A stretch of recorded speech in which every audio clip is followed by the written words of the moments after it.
जय हिंद दोस्तों, कैसे हो आप सभी लोग। उम्मीद है मस्त और बिंदास होंगे और अपनी पढ़ाई को जबरदस्त तरीके से कर रहे होंगे।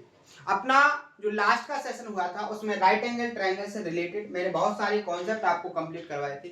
उम्मीद है आप सभी लोगों ने उन सभी कॉन्सेप्टों को प्रॉपर तरीके से नोट किया होगा, उनका रिवीजन किया होगा और जो मैंने आपको क्वेश्चन प्रैक्टिस करवाए थे उन हर एक क्वेश्चन को आपने एक बार खुद से सॉल्व करने की कोशिश जरूर की होगी, क्योंकि आप मेहनत से पढ़ोगे तो आपका रिजल्ट बहुत बेस्ट होने वाला है। और अगर आप थोड़ी भी लापरवाही करोगे तो आपका रिजल्ट बहुत खराब हो जाएगा। ठीक है, तो अगर आप बहुत अच्छे से पढ़ना चाहते हैं तो बहुत अच्छे से मेहनत कीजिए, अपना 100% पूरी तरीके से आप कंपटीशन की लाइन में जो जो सब्जेक्ट हैं आप हर एक सब्जेक्ट में लगा दीजिए, क्योंकि आप देख रहे हो अभी जो रिजल्ट आ रहे हैं तो आप उन रिजल्ट में एक ही चीज देखोगे जो आपको देखने को मिलेगी, स्ट्रेटजी सबकी अलग अलग होती है।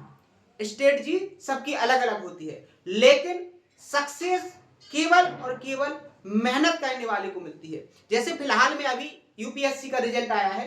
यूपीएससी के रिजल्ट को अगर आप देखोगे तो एनालिसिस करोगे कि हर एक जो स्टूडेंट जिसने यूपीएससी को क्रैक किया है वो लगभग 4 से 5 साल तक कंटिन्यू मेहनत करता रहा। उसको इस टाइम में बहुत सारे फेस ऐसे देखने पड़े जिनमें वो क्या हुआ, विफल हुआ, लेकिन उसने अपनी कंटिन्यूटी को कभी नहीं तोड़ा और आज उनके सामने उनका रिजल्ट बहुत बेस्ट तरीके से है। ठीक है, तो आप मेहनत करिएगा, बहुत अच्छे से हर एक सब्जेक्ट पर प्रैक्टिस कीजिएगा, हर एक सब्जेक्ट को बहुत मजबूत कीजिएगा और आपका हर एक सब्जेक्ट हर एक टॉपिक मजबूत कब होगा, जब आप हर एक कॉन्सेप्ट को बहुत अच्छे से रिवीजन करोगे, बहुत अच्छे से उसको समझोगे कि कॉन्सेप्ट कैसे बना है, कॉन्सेप्ट से कैसे क्वेश्चन क्रिएट होते हैं, कॉन्सेप्ट को आप कैसे याद रखोगे, उनसे कौन कौन से टाइप और क्रिएट हो सकते हैं। ये जो थिंकिंग है, ये जो अप्रोच है वो आपके माइंड के अंदर डेवलप हो जाए।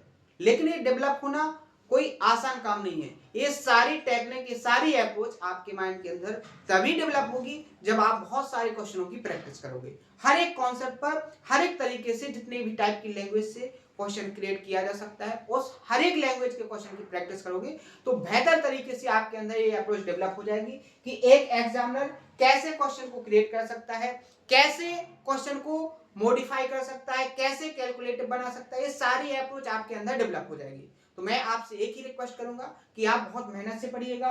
मेहनत से मैं भी आपको पढ़ा रहा हूँ, हर एक कॉन्सेप्ट को, हर एक थ्योरम को विद प्रूफ के साथ आपको कंप्लीट भी करवा रहा हूँ। कोई ना तो टाइप छोड़ रहा हूँ, जितने भी टाइप की लैंग्वेज के क्वेश्चन क्रिएट हो सकते हैं हर एक टाइप की लैंग्वेज के क्वेश्चन आपको प्रैक्टिस करवा रहा हूँ। क्लियर है? तो जब हमारी तरफ से 100% मेहनत है तो आप भी अपनी तरफ से 100% मेहनत कीजिएगा, आपका रिजल्ट भी 100% रहेगा। क्लियर है? बात समझ में आ गई होगी। अब बात करेंगे, अपना जो लास्ट का सेशन हुआ था उसमें अपन 15 क्वेश्चन सॉल्व कर चुके थे और इनमें जो कॉन्सेप्ट थे उनको भी बहुत अच्छे से सॉल्व कर चुके थे। अब वो कॉन्सेप्ट कौन कौन हो गए एक बार आपको मैं दिखाने की कोशिश करूंगा, समझाया और उसका प्रूफ हर एक तरीके से मैं पहले कंप्लीट कर चुका हूं। कॉन्सेप्ट को मैंने इस तरीके से बताया है आपको कि आपको कोई प्रॉब्लम नहीं आएगी। जैसे देखो, कॉन्सेप्ट को सबसे पहले मैंने डायग्राम से समझाया, अब इससे कौन कौन से कॉन्सेप्ट क्रिएट हो सकते हैं उन हर एक कॉन्सेप्ट को एक्सप्लेन किया। देखो इस तरीके से क्लियर है। एक कॉन्सेप्ट आपके लास्ट के सेशन में हो चुके हैं और आगे देखोगे तो सबसे इंपॉर्टेंट कॉन्सेप्ट जो राइट एंगल ट्रायंगल का बेसिक था, ये सारा का सारा बेसिक मैं बहुत पहले करवा चुका हूँ, लगभग 2 या 3 सेशन पहले करवा चुका हूँ। तो आपको हर एक सेशन कंप्लीट करना है। ठीक है, और मैंने आपसे एक बात जरूर बोली है, हर एक सेशन में मैं उसको बोलता भी हूं कि आपको अगर आगे के हर एक सेशन, आगे के हर एक कॉन्सेप्ट को बहुत आसान तरीके से समझना है तो लास्ट में जो हो चुका है आपका वो पूरा का पूरा आपको आना चाहिए। क्या होना चाहिए? जितना लास्ट में हुआ है वो पूरा का पूरा आपको कंप्लीट होना चाहिए। अगर आपका कंप्लीट नहीं होगा तो आपको आगे के जो कॉन्सेप्ट हैं जो आपके बेसिक से थोड़े एडवांस लेवल के हो जाएंगे उनको समझने में आपको बहुत कठिनाई होगी, फिर यहां से डिमोटिवेशन होता है। जो हर एक स्टूडेंट कहता है ना कि अब मुझे समझ में नहीं आ रहा, उसका रीजन, मेन रीजन यही है। क्या है कि वो लास्ट में जो सिलेबस हो जाता है ना तो वो उसका रिवीजन करता है ना उस पर क्वेश्चनों की प्रैक्टिस करता है, फिर जब उसको एडवांस लेवल के कॉन्सेप्ट समझाए जाते हैं तब उसको ऐसे लगता है कि जैसे मैंने कॉन्सेप्ट को कभी देखा नहीं है, जबकि ऐसा कुछ नहीं है। कोई भी टीचर हो हमेशा ऐसे करता है कि सबसे पहले वो कॉन्सेप्ट को समझाता है और उस कॉन्सेप्ट से फिर क्वेश्चनों को प्रैक्टिस करवाता है। समझे ना? तो आप कहीं ना कहीं कोई मिस्टेक कर रहे हो। वो मिस्टेक क्या है कि जो लास्ट में हुआ है आपने उसको कंप्लीट नहीं किया है, समझे ना। तो आप सबसे पहले उस लास्ट में जो भी हो चुका है, जैसे अपना ज्योमेट्री लगभग फिनिश की ओर है, कंप्लीट होने वाला है, तो अब तक आपने ज्योमेट्री में जो हुआ है अगर उस सारे के सारे कॉन्सेप्टों को बहुत अच्छे से पढ़ा है तो आगे देखना आप सेकंडों में आपको हर एक कॉन्सेप्ट समझ में आएगा, क्योंकि जो कॉन्सेप्ट हैं वो बेसिक से ही बनते हैं, और जब आपका बेसिक मजबूत हो जाएगा तो बेसिक सी बात है कि आपको हर एक कॉन्सेप्ट बहुत आसान तरीके से समझ में आएगा। ठीक है, तो आइए आगे के क्वेश्चन को सॉल्व करते हैं। जो कॉन्सेप्ट आएंगे उन कॉन्सेप्टों को अपन कंप्लीट करते चलेंगे, उनका प्रूफ क्या है, कैसे कॉन्सेप्ट बने हैं, बहुत अच्छे टेक्निकल तरीके से, लॉजिकल तरीके से हर एक कॉन्सेप्ट को कंप्लीट करेंगे। ठीक है, तो यहाँ पर क्वेश्चन नंबर 16 है, पहले रीड करेंगे। क्वेश्चन कह रहा है कि the length of 3 sides of a triangle, एक ट्राइंगल की 3 साइड्स हैं आर रेस्पेक्टिवली 65, 72 एंड 97। 3 साइड दी गई हैं 65, 72 और 97 यानी कि 97। आगे कहा गया है कि what is the length of the median joining the mid point of the longest side to its opposite vertex, यानी कि जो अपोजिट वर्टेक्स से जो सबसे बड़ी भुजा है उस पर मीडियन क्या होगी, और ट्रायंगल की साइड क्या है 65, 72, 97। जैसे ही मैंने 65, 72, 97 क्लिक किया तो मुझे याद आ गया कि ये ट्रिपलेट्स हैं, और अगर ये ट्रिपलेट्स हैं तो ये राइट एंगल ट्रायंगल की साइड है। किसकी साइड है, राइट एंगल ट्रायंगल की। अगर ये राइट एंगल ट्रायंगल की साइड है तो आपको बहुत अच्छे से पता होगा कि राइट एंगल ट्रायंगल में सबसे बड़ी साइड क्या होती है, उसका हाइपोटेन्यूज कैड होती है, और आप यहां पर देखोगे सबसे बड़ी हाइट कितनी है 97। आपको इस साइड पर मीडियन फाइंड करना है। मीडियन क्या होगी, अपोजिट वर्टेक्स से जो साइड है इस साइड को इक्वल टू पार्ट में डिवाइड कर दे, ये साइड कैसे हो जाए इक्वल। तो आपको पता है, आपको बहुत अच्छे से पता है कि ये जो साइड होगी आपको इसकी लेंथ फाइंड करना है। ये जो साइड होगी ये साइड आपकी क्या हो जाएगी, सरकम रेडियस। क्या हो जाएगी, सरकम रेडियस, यानी कि ये भी सरकम रेडियस, ये भी सरकम रेडियस और ये भी सरकम रेडियस। तो आपको आर की वैल्यू फाइंड करना है, तो क्या होता है हाइपोटेन्यूज का आधा। 97 का क्या हो जाएगा यहाँ पर आधा, तो क्या हो जाएगा 2 चौके 8, 2 अट्ठे 16 और 2 पंचे 10, 48.5। ऑप्शन नंबर डी यहाँ पर क्या हो जाएगा आपका करेक्ट आंसर। अब ये सारे कॉन्सेप्ट पहले हो चुके हैं, अब जिसने कॉन्सेप्ट नहीं समझा होगा उसको यहाँ कुछ समझ में नहीं आया होगा, और जिसने समझा होगा उसको 1 सेकंड में अपना आंसर टिक कर दिया होगा। क्लियर है। और मैंने आपको एक और इंफॉर्मेशन देना है कि जो आपकी ये पीडीएफ है, ये पीडीएफ आपको डिस्क्रिप्शन में मैंने लिंक बना के दी है, आप उस लिंक पर क्लिक करोगे तो आपके सामने सारे के सारी पीडीएफ खुल के आ जाएगी, तो आप उसको खुद से भी प्रैक्टिस कर सकते हो। मैं तो सारे के सारे क्वेश्चन आपको प्रैक्टिस करवाऊंगा ही, साथ में जो स्टूडेंट बहुत अच्छे से पढ़ रहे हैं, हर एक कॉन्सेप्ट को समझ रहे हैं, उनको रिवीजन कर रहे हैं, तो आपको ये सारे क्वेश्चन खुद सॉल्व कर लोगे। तो आपको ये क्वेश्चन कहां पर मिलेंगे, आप जैसे ही वीडियो में जाओगे तो वहां पर एक डिस्क्रिप्शन होता है, और डिस्क्रिप्शन में सबसे ऊपर मैंने ये लिंक दी है, जिसको आप क्लिक करोगे तो आपको ये पीडीएफ मिल जाएगी। क्लियर है। तो आपको क्वेश्चन की भी अब मैंने फैसिलिटी दे दी है कि आपको ये ना लगे कि मैं क्वेश्चन कहां से प्रैक्टिस करूं। ठीक है, अगले क्वेश्चन पर बढ़ते हैं। नेक्स्ट क्वेश्चन यहां देखो, ये भी क्वेश्चन देखो, सारे के सारे क्वेश्चन अपने ऐसे क्वेश्चन हैं जो कॉन्सेप्ट हो चुके हैं, जब नया कॉन्सेप्ट आएगा मैं उसको सबसे पहले बता दूंगा। ठीक है, यहां देखो, the sides of a triangle are 33, 56 and 65 centimetre. What is the distance between orthocentre and centroid. आपको एक ट्रायंगल दिया गया है और बोला गया है कि आपको ऑर्थोसेंटर और सेंट्रॉइड, क्या है सेंट्रॉइड के बीच की जो डिस्टेंस है उसको फाइंड करना है। क्लियर सी बात है, आपको हिंट हो गई होगी कि जैसे ही आपने 33, 56, 65 कहा है तो ये क्या हो गया आपकी राइट एंगल ट्रायंगल की साइड। क्या हो गई, राइट एंगल ट्रायंगल की साइड। जैसे ही राइट एंगल ट्रायंगल की साइड हो गई तो आपको पता होगा, क्या पता है आपको कि अगर कोई राइट एंगल ट्रायंगल है तो आपको जो फाइंड करना है वो क्या फाइंड करना है, आपको सेंट्रॉइड, क्या है सेंट्रॉइड एंड ऑर्थोसेंटर और सेंट्रॉइड, ऑर्थोसेंटर और सेंट्रॉइड, यानी कि लंबकेंद्र और केंद्रक के बीच की दूरी, लंबकेंद्र और केंद्रक के बीच की दूरी। तो वो कैसे निकलेगी, वो कैसे निकलेगी, जो सेंट्रॉइड होता है, जो केंद्रक होता है वो किस पर होता है, मीडियन पर। किस पर होता है, मीडियन पर। आपको बहुत अच्छे से पता है। ठीक है, जो सेंट्रॉइड होता है वो कहां पर होता है, मीडियन पर। क्लियर है? आप यहां पर देखो, ए हो गई इस ट्रायंगल साइड, अगर ए बी सी एक राइट एंगल ट्रायंगल है, और ये आपकी बी हो गई मीडियन। ठीक है, तो आपको पता है इस मीडियन पर ही क्या होता है आपका सेंट्रोइड जी, और आपका ऑर्थो सेंटर कहां पर होता है, यहाँ। कहां पर होता है, यहाँ पर। तो आपको फाइंड क्या करना है, आपको फाइंड करना है सेंट्रोइड और ऑर्थो सेंटर। लंब केंद्र, लंब केंद्र कहां पर होगा, यहाँ पर, और सेंट्रोइड होगा यहाँ पर। तो आपकी डिस्टेंस कौन सी हो जाएगी, ए वाली डिस्टेंस। क्या हो जाएगी, ए वाली डिस्टेंस। और सेंट्रोइड आपको पता है कि ये 2:1 में डिवाइड करता है मीडियन को। किस में करता है, 2:1 में डिवाइड करता है। तो आप यहां पर देखो, आपको कितने यूनिट की वैल्यू चाहिए, आपको चाहिए 2 यूनिट की वैल्यू। कितने में से, 2 और 1 3 में से। टोटल लेंथ आपकी क्या है, बीडी। अब बीडी आप कैसे निकालोगे, बीडी आपकी क्या है, सरकम रेडियस। सरकम रेडियस कैसे निकलेगी, जो हाइपोटेनियस है उसका आधा, 65 का क्या कर देंगे, आधा। तो यहां पर बीडी क्या हो जाएगी आपकी 65/2, 2 से 2 कैंसिल, 65 को आप 2 से डिवाइड करोगे तो क्या हो जाएगा, 3 दूनी 6, 3 एकम 3, 21.66 आ जाएगा। ऑप्शन नंबर डी यहां पर क्या हो जाएगा आपका करेक्ट आंसर। क्लियर है? किसी को कोई डाउट, कोई दिक्कत, प्रॉब्लम बिल्कुल भी नहीं आएगी अगर आप कॉन्सेप्ट को बहुत अच्छे से पकड़ बनाओगे। और कॉन्सेप्ट मैंने इतने आसान तरीके से आपको समझाया है कि आपको यही सेशन के अंदर मैंने कंप्लीट करवा के रखा है। ठीक है, next question, if the side of a triangle are 39 centimeter, 80 centimeter and 89 centimeter respectively, then find the distance between its orthocenter and incenter। ऑर्थोसेंटर और इंसेंटर।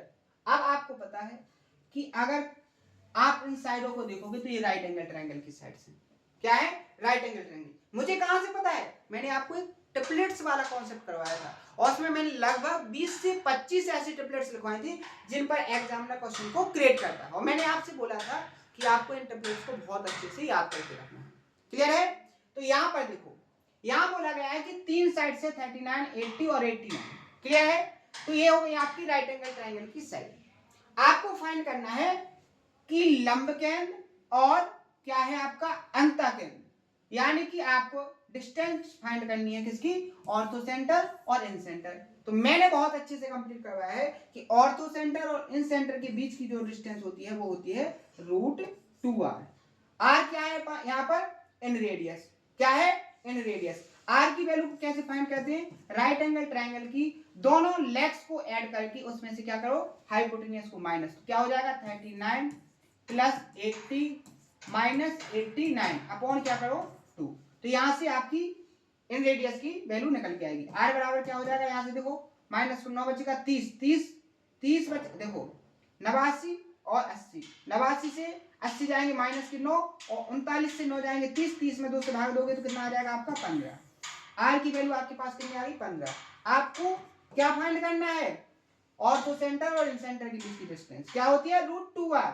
r की वैल्यू 15, तो क्या हो जाएगा 15√2। ऑप्शन नंबर बी क्या हो जाएगा यहाँ पर करेक्ट आंसर। आप बहुत सारे स्टूडेंट होंगे कि नहीं करवाया था, देख लो यहाँ पर मैंने कॉन्सेप्ट कैसे करवाया था। देखो यहाँ पर ये हो गया आपका ऑर्थो सेंटर, ये हो गया आपका इन सेंटर, इसके बीच की ये डिस्टेंस हो गई कितनी है √2r। करवा के रखा है कि नहीं करवा के रखा है, देखो यहाँ पर कंप्लीट है कि नहीं है। अब जब आप कॉन्सेप्ट को नहीं पढ़ोगे तो आपको कहां से आ जाएगा। मैं कॉन्सेप्ट सारे के सारे करवा के बैठा हूं, ठीक है, हर एक क्वेश्चन का सबसे पहले मैं कॉन्सेप्ट ही कंप्लीट करवाता हूं। ठीक है, यहां देखो इस क्वेश्चन को देखो, इसका कॉन्सेप्ट देखो, सबसे पहले अपना ठहराओगे, इसका कॉन्सेप्ट देखो, आपको यहां पर ध्यान रखना है। अब इस कॉन्सेप्ट को आपको माइंड के अंदर सेट करके रखना है। इसका प्रूफ आपको मैं बताऊंगा, केवल हिंट दूंगा, प्रूफ आपको खुद करना है। जैसे यहां पर ये राइट एंगल ट्रायंगल है, ये एंगल आपका 90 डिग्री का है, और इस राइट एंगल ट्रायंगल के अंदर क्या है, एक सर्कल ऐसे बनाया गया है कि जो इस ट्रायंगल की तीनों साइड्स को क्या करता है, अंदर से टच करता है। क्लियर है? इस तरीके से क्लियर है? ये आपको यहां पर टच कर रहा है, यहां पर, तो यहां पर टच कर रहा है, ये पॉइंट डी हो गया। तो आपको यहां पर कॉन्सेप्ट याद रखना है कि अगर A B C right angle triangle है, मान लीजिए एडी की जो डिस्टेंस है वो x है और सीडी की जो डिस्टेंस है वो क्या है, y है। तो इस कंडीशन में ट्रायंगल एबीसी का जो एरिया होगा, जो एबीसी का एरिया ऑफ ट्रायंगल एबीसी क्या होगा, x इंटू वाई। क्या होगा, x इंटू वाई। ठीक है, ये डायरेक्ट कॉन्सेप्ट रखना है आपको याद, आपको इसका प्रूफ नहीं पढ़ना, बहुत लेंथी प्रूफ है, आपको इसमें बहुत ज्यादा टाइम वेस्ट होगा। इससे इसके प्रूफ पर ना तो कभी क्वेश्चन क्रिएट हुआ है। मैंने आपसे कहा है कि आपको सिलेबस करते समय दो बातों का विशेष ध्यान रखना है, कि आपको टाइम का भी ध्यान रखना है कि टाइम के अंदर सिलेबस हो, और आपको वही पढ़ना है जो आपके एग्जाम के बेस से है, जो आपके एग्जाम में पूछा जा सकता है। आपको ऐसी एक्स्ट्रा चीजों को बिल्कुल भी ध्यान में नहीं रखना है जो आपके एग्जाम से रिलेटेड नहीं है, क्योंकि इसमें टाइम वेस्ट होगा। आप जब उसका प्रूफ पढ़ोगे तो आपको बहुत कठिनाई फील होगी। तो मैं आपको ऐसा कोई कॉन्सेप्ट नहीं पढ़ाना चाहता हूं जो आपसे आपके एग्जाम से रिलेटेड नहीं है, क्योंकि उसमें टाइम भी वेस्ट होगा और आपका डिमोटिवेशन भी बढ़ेगा। क्योंकि आपको पता है कि इस कॉन्सेप्टों का कुछ ऐसे कॉन्सेप्ट होते हैं जिनको प्रूव करने के लिए बहुत सारे कॉन्सेप्चुअली डाटा को क्या करना पड़ता है, पुट करना पड़ता है। और जब डाटा को पुट किया जाता है तो वहां से एक स्टूडेंट, जो एक नॉर्मल स्टूडेंट है, उसके माइंड में बहुत ज्यादा प्रेशर होता है कि ये कहां से आ गया डाटा, ये डाटा आपने लिया तो लिया क्यों है। तो उसका जवाब आपके पास उतनी अच्छे से मैं आपको एक्सप्लेन ना कर पाऊं तो आपको क्या होगा, डिमोटिवेशन होगा। तो आप उस डिमोटिवेशन से बचो, तो आपको वही कॉन्सेप्ट पढ़ना है, वही क्लियरिटी रखनी है जो आपके एग्जाम से रिलेटेड। आपको वो एक भी कॉन्सेप्ट नहीं छोड़ा जाएगा जो आपके एग्जाम से रिलेटेड होगा। हर एक टाइप, हर एक लैंग्वेज, हर एक क्वेश्चन और हर एक कॉन्सेप्ट बहुत अच्छे से कंप्लीट करवाएंगे जो आपके एग्जाम से रिलेटेड है। 100% सिलेबस करवाया जाएगा, लेकिन एक्स्ट्रा कुछ नहीं, क्योंकि एक्स्ट्रा आपके एग्जाम से रिलेटेड नहीं है। क्योंकि आपको सिलेबस करके एक सिलेक्शन को लेना है। किसको लेना है, सिलेक्शन को लेना है। और अगर सिलेक्शन को लेना है तो अपनी पढ़ाई सिलेक्शन वाली होनी चाहिए। ठीक है, नहीं तो ऐसे तो पढ़ने के लिए बैठ जाओ तो आप एक ही कॉन्सेप्ट को इतने एक्स्ट्रा लेवल तक सॉल्व कर सकते हो कि आपकी जितनी लाइफ है, पूरी लाइफ में आप एक कॉन्सेप्ट को कंप्लीट नहीं कर सकते हो। ठीक है, तो यहां पर कॉन्सेप्ट को याद रखना है। अगर कोई राइट एंगल ट्रायंगल है, उसके अंदर एक सर्कल ऐसे बनाया गया है कि वो जो हाइपोटेन्यूस है उसको तो डिफरेंट साइड की लैंग्वेज में स्पर्श करता है। यहाँ जो डी पॉइंट है, इसने एसी को दो डिफरेंट लेंथ में डिवाइड किया, एक एक्स और वाई। तो इस कंडीशन में इसका जो क्या होगा, एरिया होगा, वो क्या होगा, एक्स इंटू वाई। यहां पर देखो क्वेश्चन पूछा गया है, यहां पर एबीसी समकोण त्रिभुज है जिसमें एंगल एबीसी कितना है, 90 डिग्री का, ये 90 डिग्री का एंगल है। ट्रायंगल एबीसी का अंतःवृत्त कर्ण एसी को बिंदु डी पर क्या करता है, स्पर्श करता है। यदि एडी की लेंथ 5 सेंटीमीटर, डीसी की लेंथ 7.5 सेंटीमीटर, तो ट्रायंगल एबीसी का एरिया क्या होगा, तो डायरेक्ट आप निकाल के लोगे क्या, 5 इंटू 7.5। जैसे ही आप मल्टीप्लाई करोगे 5 में 25 हो जाएगा, 2 5 7 35 और 37.5। ऑप्शन नंबर सी यहां पर क्या हो जाएगा आपका करेक्ट आंसर। क्लियर है, आगे बढ़ जाए, किसी को कोई डाउट नहीं होना चाहिए। ठीक है, सिंपल कॉन्सेप्ट था, इसलिए एक ही क्वेश्चन मैंने प्रैक्टिस करवाया है, आपको बहुत अच्छे से याद भी रहेगा। नेक्स्ट क्वेश्चन क्या, देखो क्वेश्चन नंबर 20, इसके कॉन्सेप्ट को समझो, इसके प्रूफ भी मैं आपको समझाऊंगा, इसका हर एक की पॉइंट आपको एक्सप्लेन करूंगा। देखो यहां पर एक राइट एंगल ट्रायंगल, ये right angle triangle A B, vertex B पर ये 90 डिग्री का एंगल ए बी सी। ये अगर आपका बेस है तो ये आपका परपेंडिकुलर होगा और ये आपका हाइपोटेन्यूस होगा। क्लियर है, यहां पर अगर मैं बात करूं आपसे, क्या यहां पर मैं आपसे बात करूं कि इसकी जो इन रेडियस होगी उसका कॉन्सेप्ट क्या होगा, इन रेडियस यानी स्मॉल आर। क्या होता है कॉन्सेप्ट कि लेग्स का ऐड करके माइनस कर दो हाइपोटेन्यूस को और उसका आधा कर दो, यानी कि b plus p minus h upon 2, ये कॉन्सेप्ट होता है। क्लियर है, यहां पर किसी को कोई प्रॉब्लम, ये कॉन्सेप्ट अपना हो चुका है। इसको आगे सॉल्व करेंगे तो आप देखोगे r इक्वल टू, ध्यान से देखना, b plus p plus h minus 2h upon 2, क्या मैं इसको ऐसे लिख सकता हूं? अगर आप -2h से +h को करोगे तो आपका बचेगा क्या? -h। तो रिटर्न में आप वहीं के वहीं पहुंच रहे। तो आप इसको ऐसे लिख सकते हो कि नहीं लिख सकते? देखो कॉन्सेप्ट बनाना सिखा रहा हूं मैं आपको कि कॉन्सेप्ट कैसे बनता है। ठीक है, आगे जैसे ही सॉल्व करेंगे अपन तो आपको क्या मिलेगा? यहां से यहां पर इसको अलग ले लो और ये आपका अलग हो जाएगा। अब r इक्वल टू या b plus p plus h upon 2 सबको अलग अलग डिवाइड कर दो, माइनस यहां 2h को 2 से डिवाइड करोगे तो क्या बचेगा? आपका h। क्लियर है? कोई दिक्कत?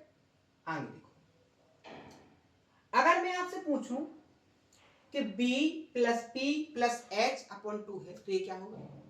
तो आपको तुरंत माइंड में क्लिक होना चाहिए कि अगर राइट एंगल की तीनों साइड्स को जोड़ देते, अगर तीनों साइड्स को जोड़ देते तो वो राइट एंगल ट्रायंगल का क्या बन जाता? पेरीमीटर, परिमाप बन जाता। अगर आप परिमाप को 2 से डिवाइड कर दोगे तो वो क्या बन जाएगा? Semi perimeter. तो यहां पर आपका ये जो डाटा है ये क्या है? सेमी पेरीमीटर, यानी कि S माइनस क्या हो जाएगा?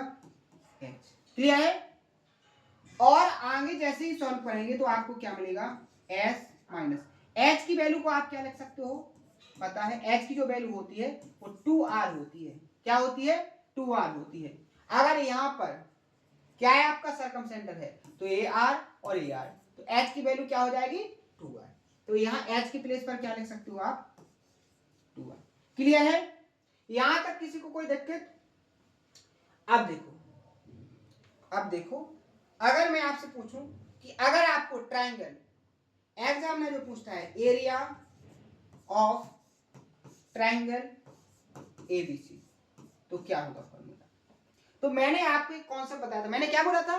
जितना अभी तक हो गया है वो पूरा का पूरा आपको आना चाहिए। तो मैंने एक कॉन्सेप्ट बताया था कि अगर आपको इन रेडियस फाइंड करना है किसी भी ट्रायंगल की तो उसका कॉन्सेप्ट होता है डेल्टा अपॉन एस। डेल्टा क्या है? ट्रायंगल का एरिया, एस क्या है? सेमी पेरीमीटर, और आर क्या है? इन रेडियस। अगर यहां से एरिया की बात करेंगे तो क्या आ जाएगा? R into S. तो यहां पर क्या मैं ऐसा कह सकता हूं कि अगर ट्रायंगल एबीसी का एरिया फाइंड करना है यानी कि डेल्टा की वैल्यू को फाइंड करना है तो क्या मैं यहां पर ऐसे लिख सकता हूं कि डेल्टा इक्वल टू क्या होगा? आर। आर आपका क्या हो गया? यहां से निकाल लिया आपने small R, S minus 2r into क्या हो जाएगा यहां पर? एस। क्लियर है? दिक्कत किसी को? कॉन्सेप्ट समझ में आया? तो यहां से आपका ये इंपॉर्टेंट कॉन्सेप्ट निकल के आ गया है। आपको इसको बहुत अच्छे से याद करके रखना है।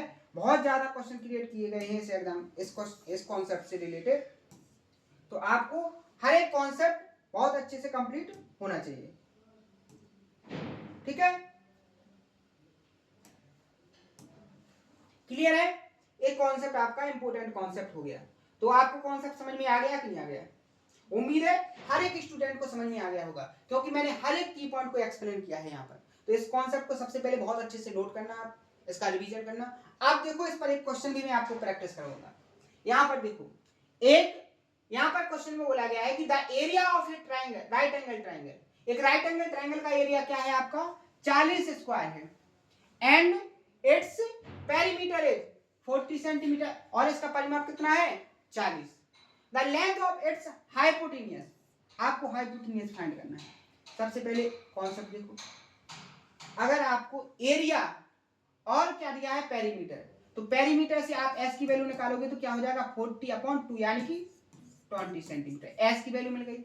डेल्टा की वैल्यू कितनी होगी यहाँ पर? 40। तो यहाँ पर डेल्टा इक्वल टू होता क्या है? S minus 2r into S. यही होता है कि नहीं होता?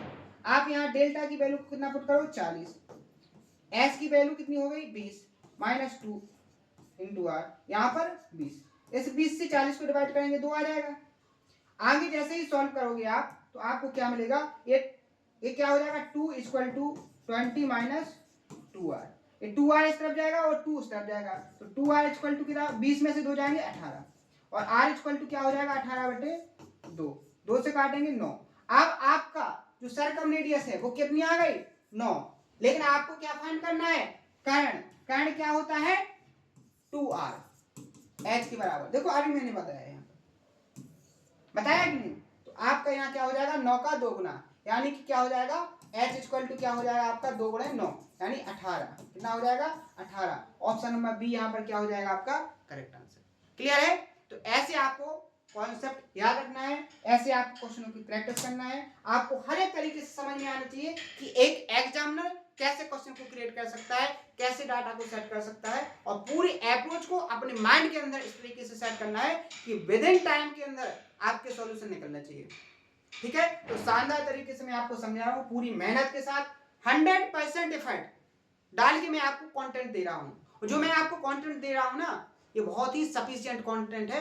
इसके अलावा आपको कुछ करने की जरूरत नहीं है, आपको एक्स्ट्रा कुछ एफर्ट डालने की जरूरत नहीं है। जो आपके एफर्ट्स हैं, जो आपको एफर्ट्स डालने चाहिए, वो सारे के सारे एफर्ट्स मैं खुद डाल के एक एज ए स्टूडेंट की तरीके से कि उसको कहाँ कहाँ डाउट आ सकते हैं और उसको कहाँ कहाँ प्रैक्टिस की जरूरत है, वो सारा कंटेंट मैंने बहुत अच्छे से कंप्लीट किया है और वो आपको बहुत आसान तरीके से समझाने की कोशिश मैं आपको कर रहा हूँ। तो मेहनत से आप लोग पढ़िए, मेहनत से मैं भी पढ़ा रहा हूँ। अगर आज के सेशन में कोई डाउट आया हो तो उसको कमेंट बॉक्स में बताएं, हर एक डाउट को बहुत अच्छे से सॉल्व किया जाएगा। ठीक है? और कल के सेशन में इससे आगे के कॉन्सेप्ट होंगे। तो मिलते हैं नेक्स्ट सेशन में इसी जोश और उम्मीद के साथ। थैंक यू, धन्यवाद।